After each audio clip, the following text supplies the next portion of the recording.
पकड़ो पकड़ो पकड़ो पकड़ो, वो चोर बचकर भाग न जाए, जल्दी से उन्हें पकड़ो। ए मालिक, अब क्या करें? अब यहाँ से कैसे बचकर भागे? ये ससुर का नाती पब्लिक तो हमारे पीछे ही पड़ गई है। बेटा कालिया, जल्दी से अपनी जान बचाकर भाग ले, वरना आज ये पब्लिक हमारा कचूम्बर बना देगी। अरे कहाँ गए वो चोर? अभी तो यहीं थे।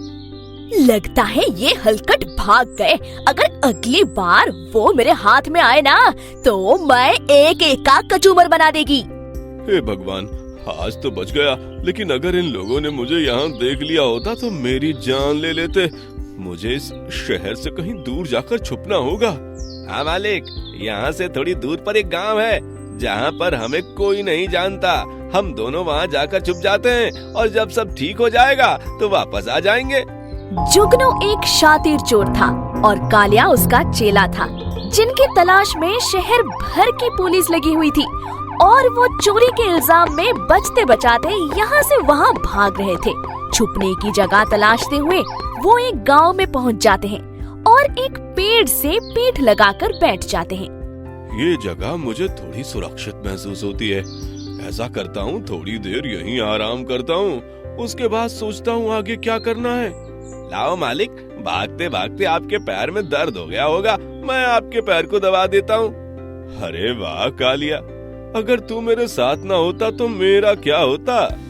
जैसे ही जुगनू अपनी पीठ को पेड़ से थोड़ा और लगाता है, अचानक से पेड़ के अंदर एक बड़ा सा छेद हो जाता है और जुगनू उसके अंदर गिर जाता है। अरे मालिक, कहाँ चले गए? हे भगवान, अब ये क्या मुसीबत है? मैं इस पेड़ के अंदर कैसे घुस गया? अब क्या करूं? यहाँ से बाहर कैसे निकलूं? अरे कालिया, मुझे यहाँ से निकाल। रुकिए मालिक, आपको निकालने के लिए अभी कोई रस्सी लेकर आता हूँ। यहाँ आसपास तो कोई रस्सी भी नहीं दिख रही, मैं दूसरी जगह देखकर आता हूँ, आप बस मेरा इंतजार करना। अब मुझे छोड़कर यहाँ कहाँ जा रहा है? जुगनू पेड़ के अंदर ही कालिया का इंतजार करता है। तभी पेड़ की दूसरी तरफ गांव का मुखिया आकर बैठ जाता है और खुद से बातें करते हुए कहता है, पता नहीं क्या होगा, इतने महीने हो गए अभी तक बारिश नहीं हुई। अगर इस महीने भी हमारे गांव में बारिश नहीं हुई तो हम तो बर्बाद हो जाएंगे। लगता है बाहर कोई बैठा है। हे भगवान, अब तुम ही मेरी कुछ मदद करो। इतना कहकर शाम वहाँ से चला जाता है। शाम के जाने के बाद कालिया रस्सी लेकर आता है और जुगनू को बाहर निकाल लेता है। इसके बाद जुगनू कालिया से कहता है, तुझे नहीं पता कालिया, आज हमें कितना बड़ा मौका मिला है चोरी करने का। क्या कहा? चोरी करने का? लगता है पेड़ के अंदर गिरने से मालिक का दिमाग खराब हो गया है, तब भी अभी चोरी की बात कर रहे हैं। मेरा दिमाग खराब नहीं हुआ है, बल्कि तेरी अकल घास चरने गई है। अब मैं जो कह रहा हूँ उसे ध्यान से सुन। जुगनू कालिया के कान में धीरे से कुछ कहता है, जिसे सुनकर कालिया बहुत खुश हो जाता है। आधी रात कालिया गांव के पंडित के घर जाता है और वहाँ से उसके कपड़े चुरा कर ले आता है। क्यों मालिक, इन कपड़ों में लग रहा हूँ ना पंडित? कोयले को फेरम लवली लगाने के बाद वो हीरा नहीं बन जाता, रहता तो वो कोयला ही है। इसलिए ज्यादा चतुर मत बन और जितना तुझे कहा है उतना कर, समझा? ठीक है मालिक, जैसा आप कह रहे हैं मैं वैसा ही करूँगा। अब आएगा मजा। रात गुजरती है और दिन होता है। अगली सुबह कालिया इस पेड़ के पास साधु बनकर तपस्या करने का ढोंग करता है। कुछ ही देर में वहाँ गांव का मुखिया शाम आता है और साधु को तपस्या करता हुआ देखकर कहता है, नमस्कार साधु जी। नमस्कार बच्चा, आओ साधु महाराज की शरण में बैठो। क्षमा करना साधु जी, लेकिन इससे पहले तो कभी आपको इस गांव में नहीं देखा। हाँ बच्चा, क्योंकि हम केवल उन्हीं के पास जाते हैं जिन्हें हमारी मदद की जरूरत होती है, और हमें ऐसा एहसास हुआ है कि इस गांव को और आपको हमारी जरूरत है। लेकिन साधु महाराज, आपको कैसे पता कि हमें मदद की जरूरत है? हमें सब पता है बच्चा, कई महीनों से इस गांव में सूखा पड़ा है, बारिश नहीं हुई है और हम यहाँ पर गांव वालों की मदद करने के लिए ही आए हैं। हमें भगवान ने यहाँ भेजा है खास तुम्हारी मदद करने के लिए। बाबा, आप तो अंतर्यामी हैं, आपको तो सब कुछ मालूम है। अब बाबा इस दुविधा का हल भी बता दीजिए, आखिर ये परेशानी दूर कैसे होगी? तुम्हारे गांव पर बहुत बड़ा दोष है, जिसे मिटाने के लिए तुम्हें एक बड़े से पीपल के पेड़ के पास बहुत सारा अलग अलग तरह का खाना, कुछ पैसे भेंट चढ़ाने होंगे लगातार 1 महीने तक। ऐसा करने से तुम्हारा यह दोष टल जाएगा और तुम्हारे गांव में बारिश आ जाएगी और हर तरफ हरियाली ही हरियाली होगी। ठीक है बाबा, अगर ऐसा करने से हमारे गांव की खुशी और हरियाली दोबारा से वापस आ सकती है तो हम ऐसा ही करेंगे। लेकिन बाबा, इन सब के बदले में आपको क्या चाहिए? अरे बच्चा, बाबा तो मोह माया से दूर है। बाबा को कुछ नहीं चाहिए, बस इस गांव की खुशियां बनी रहे, हमारे लिए इतना ही काफी है। लेकिन हाँ, याद रखना, जब तुम पेड़ को भेंट चढ़ा कर जाओ तो पीछे मुड़कर मत देखना। हाँ, और ना ही कोई इस पेड़ के आसपास आए, वरना भगवान नाराज हो जाएंगे और तुम्हारे गांव का विनाश और बढ़ जाएगा। जय हो बाबा की जय हो। मैं आज से ही गांव वालों को ये उपाय करने के लिए कह देता हूँ। कालिया अपनी झूठी बातों में गांव के मुखिया श्याम को फंसाकर वहां से चल देता है और शाम के जाने के बाद तुरंत वो भी उस पेड़ के अंदर कूद जाता है, जहां पहले से ही जुगनू सारी बात सुन रहा था। वाह मेरे चेले, आज तूने कमाल कर दिया। तू इतनी अच्छी एक्टिंग कर लेता है, तुझे तो शाहरुख खान के साथ फिल्मों में होना चाहिए था। पता है मालिक, मेरी माँ भी मुझे कहती थी, बेटा बड़ा होकर स्टार बनेगा। को ये कहना भूल गई कि तू काला सितारा बनेगा, जो आसमान में दिखाई नहीं देगा। जुगनू की सोची समझी साजिश के मुताबिक गांव वाले रात में बहुत सारा खाना और कुछ पैसे उस पीपल के पेड़ के नीचे रख देते हैं और वहां से चले जाते हैं। आधी रात को सबके सो जाने के बाद जुगनू और कालिया उस पेड़ से बाहर निकलते हैं और धीरे धीरे सारा खाना और पैसे अंदर ले जाते हैं। अरे वाह मालिक, आपने कितनी बेहतरीन तरकीब सोची है। ये तरीका तो चोरी करने से भी ज्यादा अच्छा है। कम से कम इससे हमारी पीछे पुलिस तो नहीं पड़ेगी और बैठे बिठाए खाना और पैसा भी मिलेगा। अरे कालिया, ऐसे ही थोड़ी मुझे मुंबई शहर का सबसे बड़ा चोर कहते हैं। मेरे शरीर दिमाग का कोई मुकाबला नहीं कर सकता। ये बात तो एक नंबर कही मालिक, आपके शातिर दिमाग का कोई मुकाबला नहीं कर सकता। लेकिन अब आगे क्या करना है मालिक? अगर अगले महीने बारिश नहीं हुई तो? अरे बारिश की पड़ी किसे, हम तो यहाँ बस 1 महीने तक मामला ठंडा होने का इंतजार करेंगे।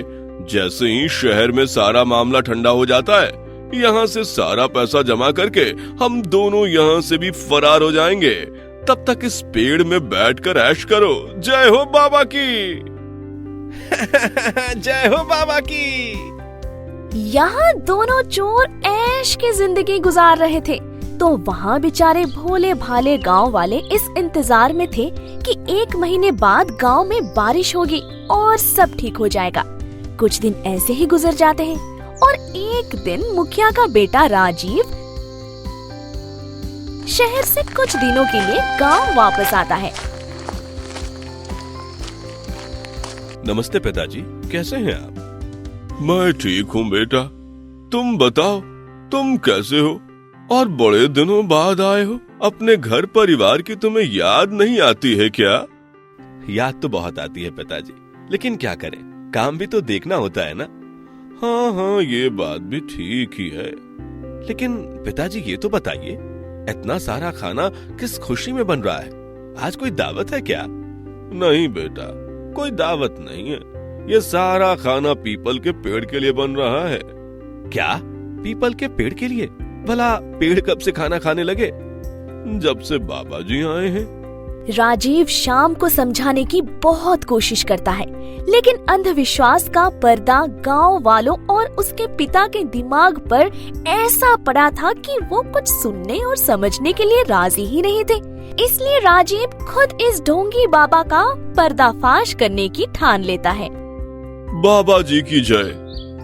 हम आपके लिए ये भेंट लाए हैं, भगवान इसे स्वीकार करें। अरे पिताजी, जरा रुक कर देख लेते हैं ना कि ये पेड़ कैसे सारा खाना खाता है। हमें भी तो पता चले ये चमत्कारी पेड़ है भी या नहीं। नहीं बेटा, हम ऐसा नहीं कर सकते। बाबा जी ने बताया था कि जब हम इस पेड़ को भेंट चढ़ाकर जाएंगे तो हमें पीछे मुड़कर नहीं देखना, ना ही इस पेड़ के आसपास कोई रह सकता है, वरना भगवान नाराज हो जाएंगे।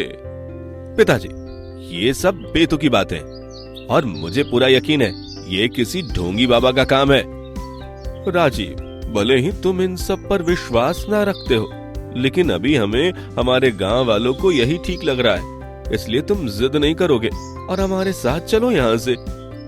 उस वक्त राजीव अपने पिता की बात सुनकर वहाँ से चला जाता है और कुछ देर बाद ही मैदान खाली देखकर कालिया और जुगनू अपने काम पर लग जाते हैं। मालिक, लगता है यूं लड़का बहुत शातिर है, हमें यहाँ ज्यादा दिन नहीं रुकने देगा। ऐसा करते हैं, आज ही सारा सामान बांधकर यहाँ से चल देते हैं। हाँ, तुमने सही कहा। अगर हम एक दिन और यहाँ रुके तो ये लड़का अपनी चालाकी से हमें पकड़ लेगा। इससे अच्छा है कि जो भी पैसे हमारे पास हैं, उन सबको जमा करके यहाँ से खसक लेते हैं। कालिया और जुगनू इतना कहते ही हैं कि तभी वहाँ पर सभी गांव वाले जमा हो जाते हैं और उन्हें देखकर राजीव कहता है, देखा पिताजी, ये रहा आपका जादुई पेड़ और आपका ढोंगी बाबा। हमें तो यकीन ही नहीं हो रहा कि इन दोनों चोरों ने मिलकर हमें इतना बड़ा बेवकूफ बनाया। आपको पता है, इन दोनों चोरों को मुंबई की पुलिस ढूंढ रही है। ये मुंबई के बहुत बड़े चोर हैं, जिन्होंने 50 से भी ज्यादा चोरियां की हैं और पुलिस से छुपने के लिए ये हमारे गांव में छुप गए और अपने ढोंगीपन से आप सभी को बेवकूफ बनाया। हमें तो लगा ये हमारे गांव की भलाई के लिए आए हैं, लेकिन ये हमें लूटने के लिए आए थे। हम इन्हें नहीं छोड़ेंगे। नहीं पिताजी, इसलिए कहते हैं किसी भी साधु या बाबा पर जल्दी से यकीन नहीं रखना चाहिए, खासकर जो ऐसी झूठी बातों में लोगों को फंसा लेते हैं। और वैसे भी इन्हें सजा देना पुलिस का काम है, तो हमें बस इन्हें सुबह तक अपने गांव में कैद करके रखना है, ताकि सुबह पुलिस आकर इन्हें ले जाए। तुम सही कहते हो, इन्हें सुबह तक अपने गांव में बंद करके रखते हैं। सभी गांव वाले मिलकर कालिया और जुगनू को पकड़ लेते हैं। कुछ ही देर बाद जोरों की बिजली कड़कने लगती है और तेज बरसात शुरू हो जाती है। ये देखकर सभी गांव वाले बहुत खुश हो जाते हैं और श्याम कहता है, आखिरकार भगवान ने हमारी प्रार्थना सुनी। इतने महीनों बाद हमारे गांव में बारिश हुई। तुम सही कहते हो राजीव, हमें ऐसे किसी भी ढोंगी बाबा पर यकीन नहीं करना चाहिए, हमें सिर्फ भगवान पर विश्वास रखना चाहिए। स्टोरी अच्छी लगी हो तो स्टोरी को लाइक करके चैनल को सब्सक्राइब कर ले और साथ ही बेल आइकन को भी दबा ले, ताकि हमारी स्टोरी सबसे पहले आप तक पहुंच सके।